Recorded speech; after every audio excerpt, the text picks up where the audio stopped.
नमस्कार, मैं Ajay Kumar Pandey, TGT science Jawahar Navodaya Vidyalaya Jamnagar से प्रेरणा के अंतर्गत दिए गए थीम इनोवेशन एंड क्यूरियोसिटी के लिए कुछ अपने आइडिया प्रस्तुत करना चाहूँगा कि अगर मान लीजिए मुझे प्रेरणा के अंदर प्राप्त विद्यार्थियों के लिए इनोवेशन और क्यूरियोसिटी डेवलप करना है तो मैं किस तरह करूँगा। सबसे पहले मैं बच्चों में इनोवेशन डेवलप करने के लिए पर्सनलाइज्ड लर्निंग अप्रोच का यूज़ करूँगा, जिसमें कि एक सिंगल टीचिंग मैथोलॉजी को नहीं यूज़ करके हर बच्चे की जो रिक्वायरमेंट होगी उसके अकॉर्डिंग मैं अपने विषय वस्तु, अपने नॉलेज को प्रस्तुत करूँगा। इसके अंतर्गत मैं दो तरीके प्रयोग कर सकता हूँ, जैसे ब्लेंडेड लर्निंग या एडेप्टिव लर्निंग। ब्लेंडेड लर्निंग के अंतर्गत बच्चे जो हैं उनको अपनी खुद से सीखने की पूरी तरह स्वतंत्रता होगी, वो सीखेंगे, वो प्रश्न पूछेंगे, अपनी तार्किक शक्ति को बढ़ाएंगे। एडेप्टिव लर्निंग के अंतर्गत सबसे पहले मैं एक क्वेश्चनर तैयार करूँगा और बच्चों को दूंगा, और जो सबसे बेस्ट टेक्निक होगा टीचिंग लर्निंग का उसको मैं अपनी क्लास में इम्प्लीमेंट करूँगा।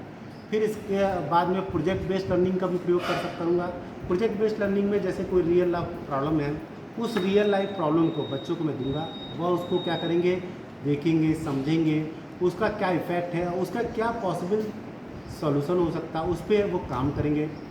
इस तरह से प्रोजेक्ट बेस्ड लर्निंग के द्वारा वह टीम वर्क सीखेंगे, डिजिटल उपकरण का प्रयोग सीखेंगे, उनके अंदर कोलैबोरेशन, कोऑपरेशन की क्षमता विकसित होगी। इसके अलावा मैं जिक्सॉ टेक्निक का भी प्रयोग करूंगा। जिक्सॉ टेक्निक के अंतर्गत जैसे बच्चों को अलग अलग ग्रुप में बांटना होता है, अलग अलग ग्रुप में बांट के उनको कोई इन्फॉर्मेशन दूंगा, वह इन्फॉर्मेशन कोई पजल हो सकता है, कोई फिगर हो सकता है, उससे वो नॉलेज को गेन करेंगे।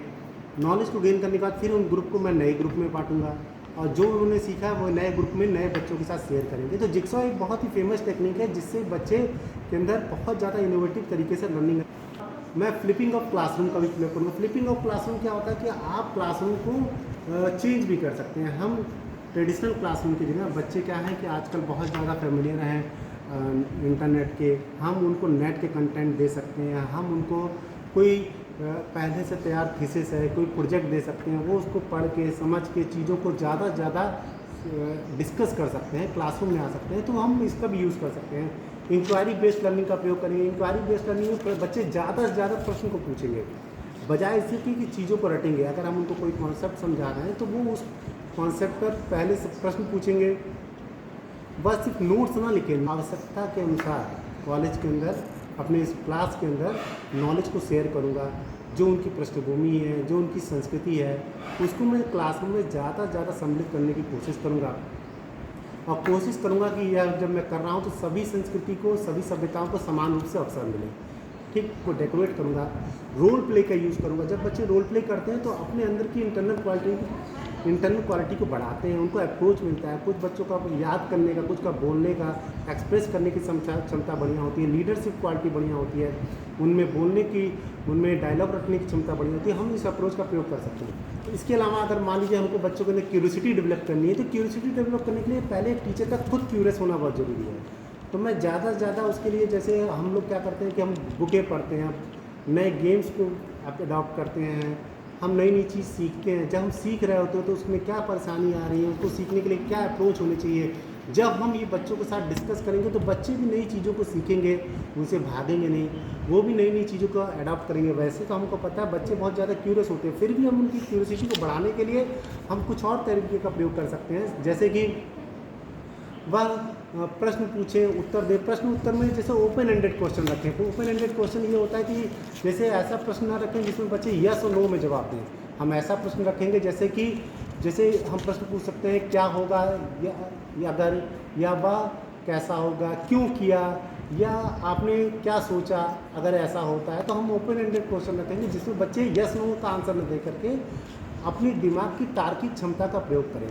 पढ़ाते समय उनको सक्रिय रूप से एक्टिव लिसनर बनाएंगे कि आप पहले ध्यान से सुनिए जो आपको बताया जा रहा है, उस पर प्रश्न पूछिए और कंस्ट्रक्टिव प्रश्न पूछिए, क्योंकि प्रश्न बनाना बहुत ही ज़्यादा इंपॉर्टेंट चीज़ है। प्रश्न अगर आप सही तरीके से बनाएंगे तो आपका दिमाग ज़्यादा से ज़्यादा क्यूरियस होगा, चीज़ों को ज़्यादा एक्टिवली तरीके से समझेगा, आपका दिमाग का हर पार्ट एक्टिव होगा। इसके अलावा बच्चों को पढ़ाते समय हम किसी न किसी हुक की तलाश करेंगे। हुक का अर्थ ये हुआ कि मान लीजिए कोई बच्चा ऐसा है जिसको कि क्रिकेट में बहुत ज़्यादा इंटरेस्ट है, तो मैं टॉपिक को बताते समय उसके क्रिकेट के किसी फेमस प्लेयर को उसमें ऐड करूँगा किसी को म्यूजिक में ज़्यादा इंटरेस्ट है तो म्यूजिक के थ्रू उस टॉपिक को ऐड करने की कोशिश। मान लीजिए मैं क्लास में कोई नई जानकारी दे रहा हूँ तो बजाय इसके कि मैं नई जानकारी सीधे दे दूँ, मैं उनको पार्ट बाय पार्ट दूंगा, क्योंकि बच्चों का दिमाग सारी नई जानकारी को एक साथ सम्मिलित नहीं कर सकता। कोशिश रहेगा कि 10/2 10 मिनट कोई जानकारी दीजिए, 2 मिनट उनको टाइम दीजिए, जिससे कि वो दिमाग में उस जानकारी को क्या कर सके, रिटेन कर सके। फिर अगली नई जानकारी दीजिए। तो कोई भी नई जानकारी, नई इन्फॉर्मेशन को लगातार ना देकर के उसको गैप वाइज दूंगा। तो ये कुछ टेक्निक है जिसके द्वारा मैं इनोवेशन और क्यूरियोसिटी को अपने अगर प्रेरणा के अंतर्गत जो कुछ भी बच्चे आएंगे उनमें उनके अंदर डेवलप करने की कोशिश करूँगा। मैं आशा करता हूँ कि मेरी ये टेक्निक पसंद आएगी और मुझे प्रेरणा के अंदर एक एक्टिव मेंटर के रूप में काम करने का मौका मिलेगा। बहुत बहुत धन्यवाद।